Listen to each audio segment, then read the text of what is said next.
ki zana baki gatana, dan ko zaki cuci zuciyar ki yan mata.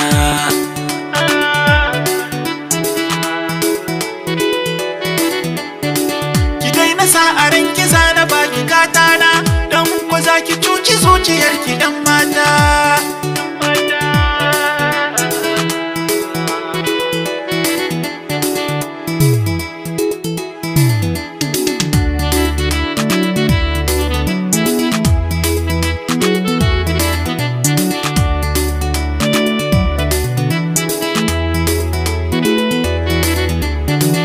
Kin ganai kama da masu sanki, shine yasa kike ta bani kanki, sai daga baya zaki ja jikinki, ki mai da ni kamar dusa a daki.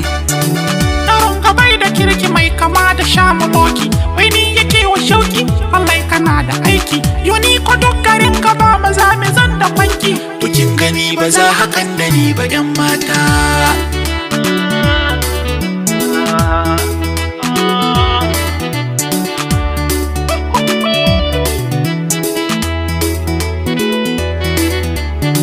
Ni hankali na baya ƙara binki, domin ko na ji ma a daina sanki.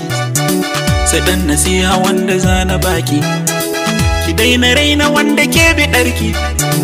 Domin ku ba mamaki, ya gyara zuciyarki, ya kwashe hankalinki, ya canja tunaninki. Amma fa ni a nan ki tabbata bana gabanki, da yaudararki ba na ƙara binki yan mata.